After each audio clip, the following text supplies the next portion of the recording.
제빵 계량제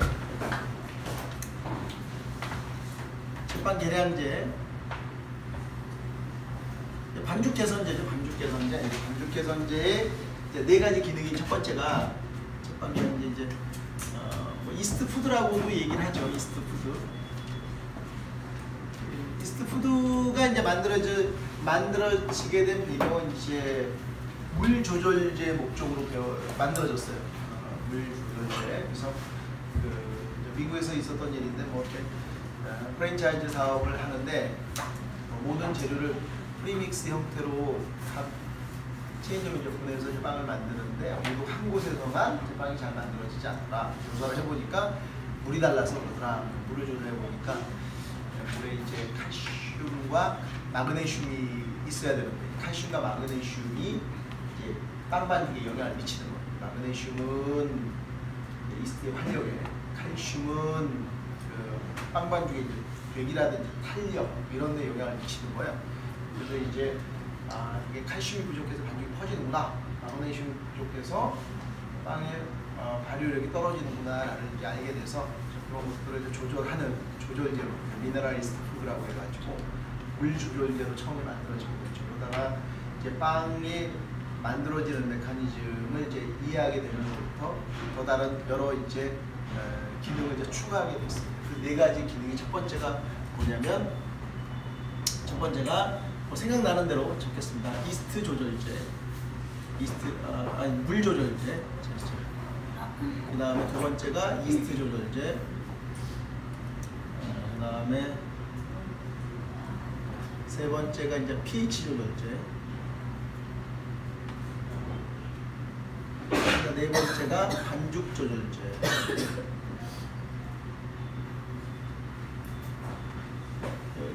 이런 이제 그래서 이제 조절제로서 이렇게 집어넣게 되고요.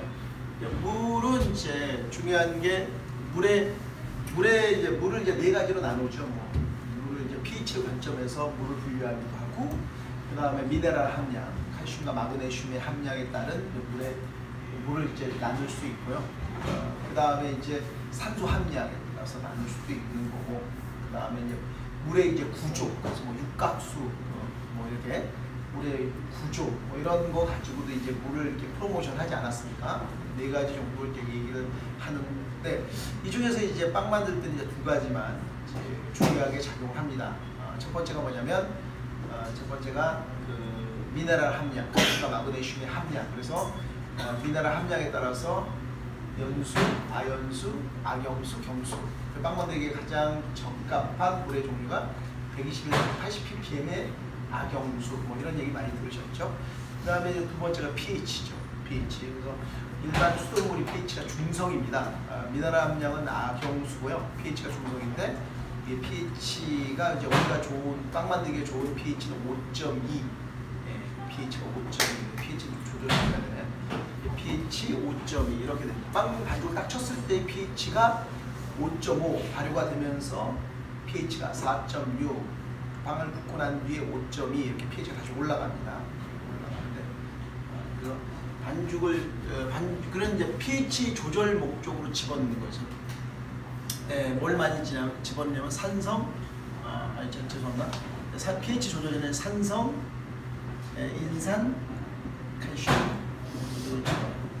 산성, 인산, 칼슘 이걸 가지고 pH를 조절하고요. 물 조절제는 과산화칼슘, 과산화칼슘이라든지,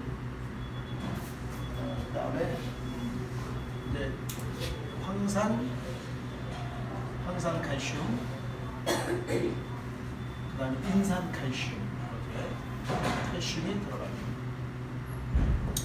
그 다음에 이제 이스트 조절제는, 이스트는 이제 식물이라고 말씀을 드렸죠. 식물이기 때문에 뭐가 있으면 잘 크냐면, 당연히 포도당이겠지만 그거 말고 인산, 그 다음에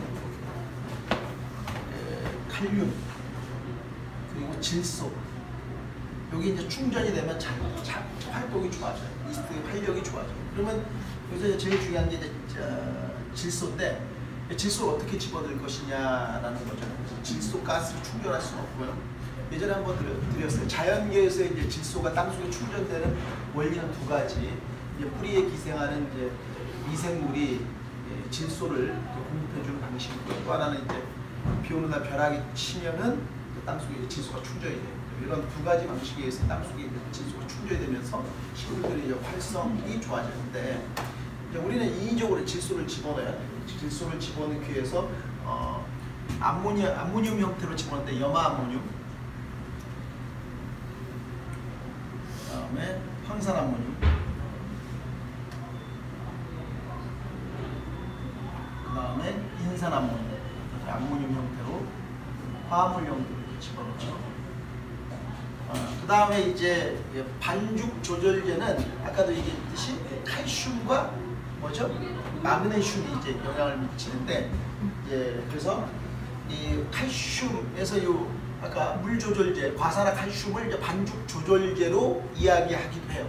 그렇게 얘기도 하는데, 어차피 이제 물 조절제가 반죽 조절제 역할을 하는 거니까 그렇게 얘기도 하는데, 그게 이제 그거 말고 이제 우리가 이제 또 사용하는 게 이제 비타민 C, 비타민 C가 되게 많이 쓰는데 밀가루에 아예 들어있는 것도 있어요. 프랑스 밀가루 같은 경우에는 비타민 C, 그 다음에 브롬산 칼륨,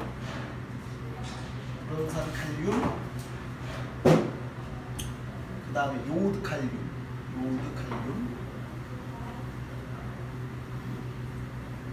그리고 하나가 제일 중요한 게 이제 아조디카본아미드, ADA라고 하죠. ADA, 아조디카본아미드.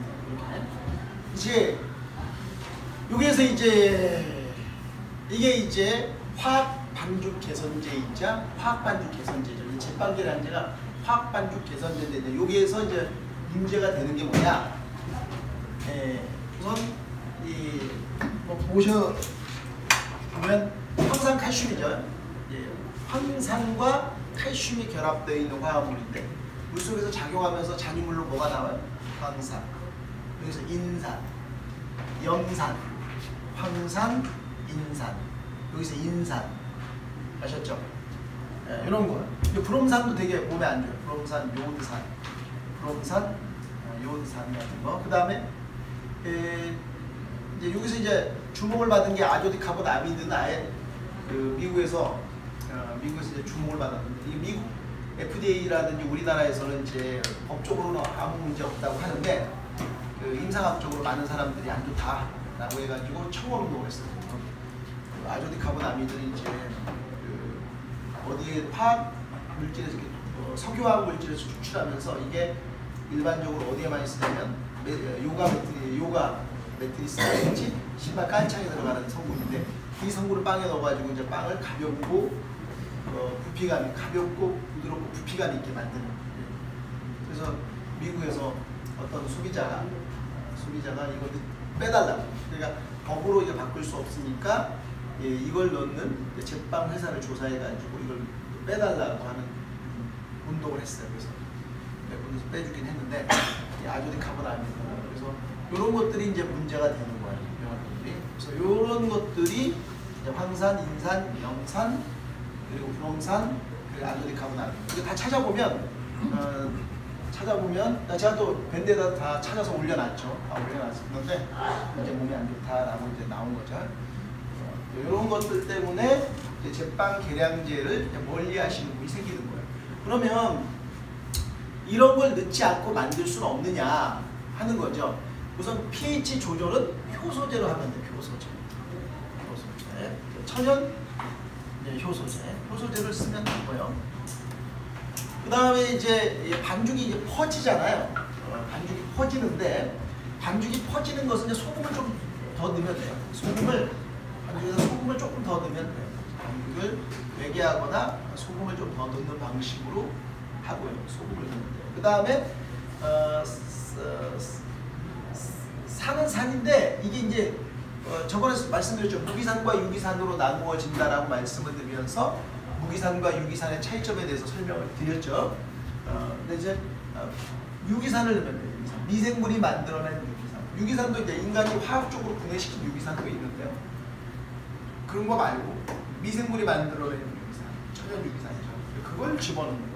그걸 집어넣어 가지고 pH를 조절하고 반죽을 조절해주고 이렇게 해주면 좋습니다. 그 다음에 이제 이스트 조절제는 없어요. 그냥 시간으로 때우는 거. 시간으로 하면 되네요. 시간 어떻게? 길게. 그냥 길게 가는 걸로. 시간 길게 가고 물 조절제, 반죽 조절제. 물 조절제나 이제 반죽 조절제나 이제 같은 거니까 소금으로 해주면 돼요. 소금 좀 더 넣어주고. 소금을. 반죽이 이렇게 미네랄이 안 맞으면 이게 반죽이 퍼져요. 칼슘과 마그네슘 물 안에 이제 없으면 반죽이 퍼지는데 그때 소금을 더 넣거나 아니면 해양 심축수 같이 미네랄 함량이 높은 물을 쓰면 돼요. 미네랄 함량이 되게 높아요. 해양 심축수가 미네랄 칼슘과 마그네슘 함량이 높으니까 그런 걸 넣어주면 탄력이 생겨요. 그냥 물 자체를 이렇게 하면 되는 거예요. 아시죠? 이렇게 해서 이런 부분들을 어떻게 한다? 해결한다. 그래서 이제 우리 이제 천연반죽 개선제로 이러한 것들을 대신한다. 대신하는 방법은 미생물이 만들어낸 유리산과 미생물이 분비한 효소제 그리고 이제 이런 거 가지고 이제 그리고 시간 오랜 시간 시간으로 하는 거 시간으로 이렇게 해서 이제 빵을 만드는 방식을 가리키고 우리가 이제 천연 발효라고 하는 것이다 이렇게 생각하시면 되겠습니다. 여기서는 이제 됐죠?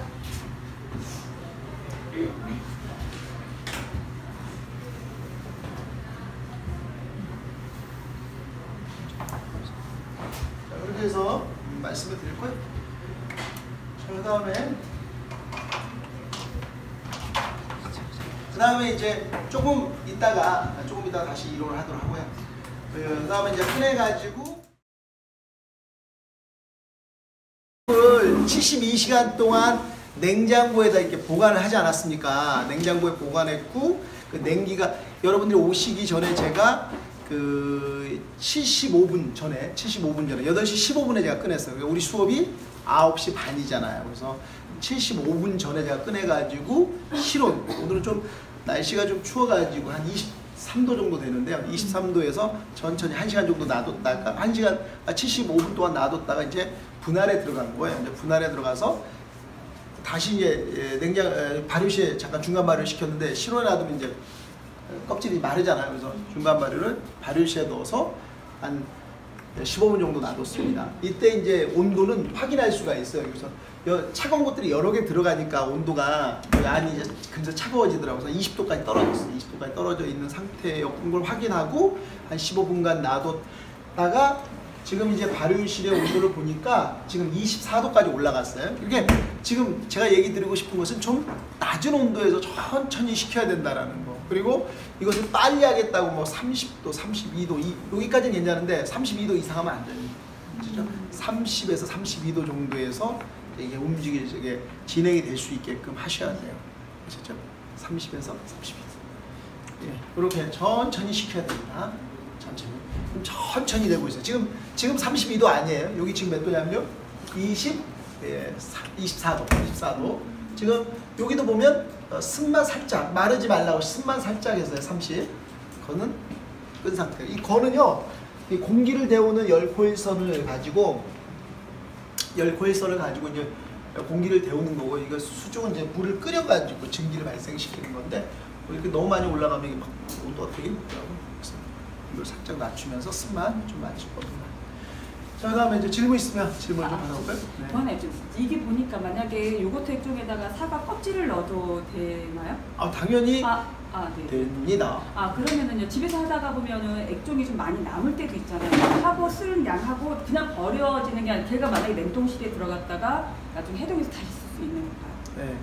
우선 첫 번째 좋은 생각이에요. 사과 껍질 제가 이제 주장하는 게 또 그겁니다. 사과가 이제 껍질과 과육과 씨로 이루어져 있는데 씨에는 독이 있다는 거 잘 알고 계시죠? 이제 우리가 지금까지 이제 과육을 먹어왔잖아요. 근데 사과의 영양 성분은 이제 껍질에 들어 있습니다. 근데 이제 아시다시피 껍질에는 이제 농약이 사과 그 과수원에 한번 가보시면 그 농약으로 이렇게 코팅을 이렇게 하얗게 해놔요. 사과는 안 보이고 뭔가 하얀 게 올라가 있는데 눈이 아니고 하얀 게 덮여 있어요. 가보면 농약으로 이렇게 덮여져 있습니다. 그죠? 우리가 생각하는 농약 뿌리는 정도가 장난이 아니에요. 그냥 사과가. 그래서 이제 어쩔 수 없이 사과 껍질을 이제 벗겨서 잡수시는데, 그래서 이제 왜 일본 같은 경우에는 유기농 사과가 있어요. 유기농 사과. 유기농 사과. 그래서 사과가 되게 작고 있긴 한데 껍질이 중요합니다.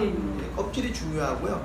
유기농 사과로 해서 그 껍질을 이용한 천연 발효 방식으로 이 껍질을 발효 미생물로 이제 분해시켜서 그걸 빵에 넣는.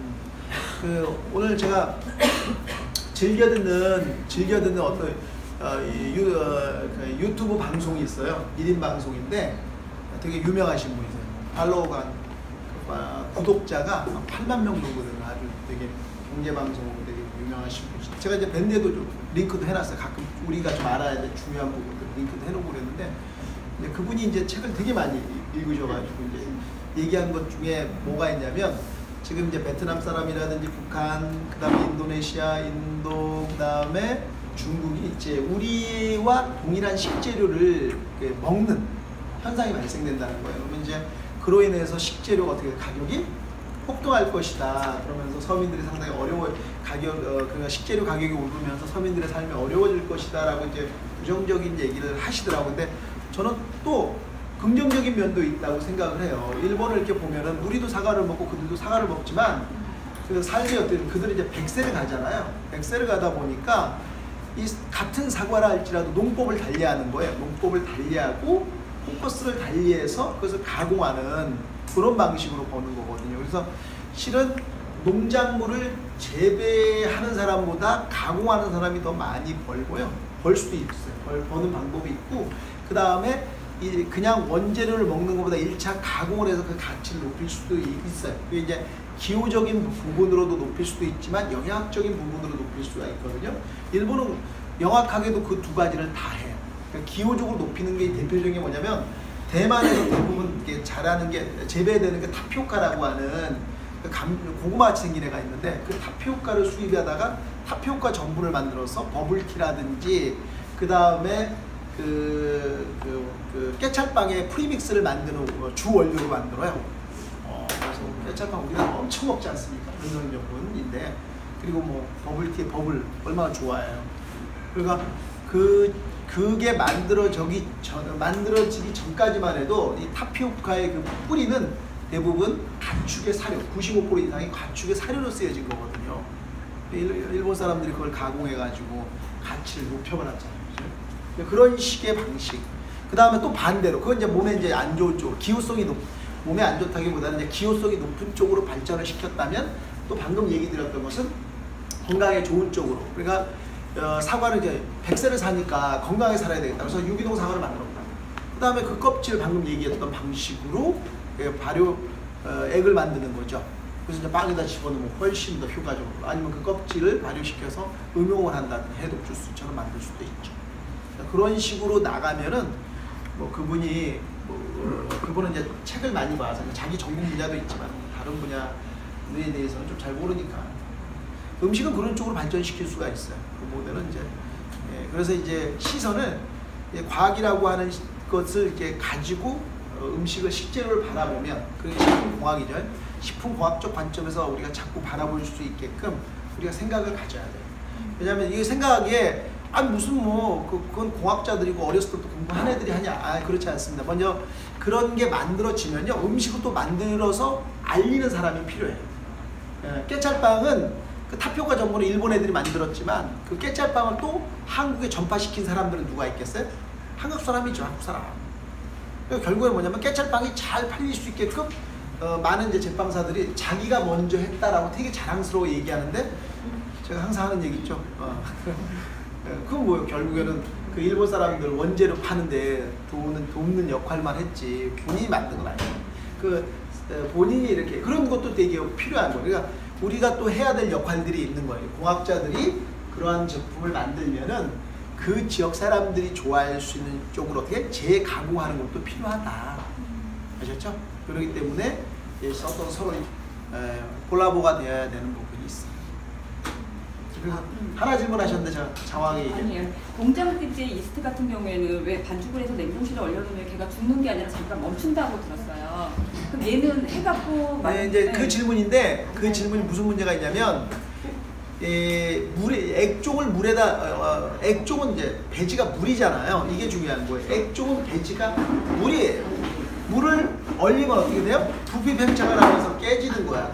유지가 이제 죽어요. 그러니까 내가 이걸 있잖아요. 이 부분에 대해서 이제 내가 이 천연효모를 이게 장시간 보관하거나 오래 어느 곳에 보내고 싶다. 그러면 드라이 하는데 드라이를 어떻게 하냐면 저온 건조시키면 돼요. 저온 건조. 저온 건조법을 쓰면 돼요. 요거는 개발이 되어 있어요. 저온 건조 시스템은 개발되어 있는데 선제적인 조건을 해야 되는 게 뭐냐면 지금 천연 발효종이 먼저 알려줘야 돼요. 그러면 이제 드라이하게 만들 수 있어요. 드라이하게. 얼리는 게 아니라 드라이하는 거. 그 다음에 우리 생이스트도 공장제 이스트도 보관을 할 때 마이너스 1도에서 보관하면 되게 오래 간대요. 근데 이제 마이너스 1도로 보관하는 것은 우리가 지금 쓰고 있는 형태의 생이스트에서는 이제 마이너스 1도로 보관하는 게 가장 한 두세 달 간다고 합니다. 이론적으로 두세 달 갈 수 있어요. 두세 달. 그렇게 해서 이제 보관이 가능하지만 생이스트는 기본적으로 이제 오래 보관할 수 없기 때문에 오래 보관하기 위해서 어떻게 하냐면 드라이스트를 만든 거죠. 그럼 이 프랑스 사람이 우리나라에 알려줬어요. 그러면 이제 프랑스 유학파들이 이제 얘기를 해주는데 그러면 생이스트가 좋으냐 드라이스트가 좋으냐 할 때 생이스트가 좋다고 얘기해요. 프랑스에서는. 근데 프랑스에서 온 셰프들은 여기 와서는 뭐라? 프랑스에는 드라이스트 쓴다라고 생구라를 치는 거야. 왜 그랬을까요? 팔아먹으려고 그러는 거죠. 자, 생이스트를 팔아먹는데 어떻게 해요? 근데 저기요 이제 저쪽 그 프랑스에서 와야 되는 거 아니에요? 프랑스에서 오는데 어떻게 되겠습니까? 수에즈 운하를 그죠? 지중해 수에즈 운하를 거치다 아니면 희망봉을 돌아서 와야 된단 말이에요. 그죠? 근데 문제가 있잖아요. 그럼 뭐로 보내야 돼? 드라이스트로 보내야죠. 그걸 비행기로 보낼 수는 없잖아요. 닦아 안 나오니까. 그러면 이제 그 장기간 보내는 데 있어서 상품은 어때? 드라이스트 형태로 되는 수밖에 없잖아. 그래서 드라이스트가 좋다고 우리나라에 와가지고 생구라를 막 치는 거야. 근데 자기들 나라에서는 생이스트가 최고라고.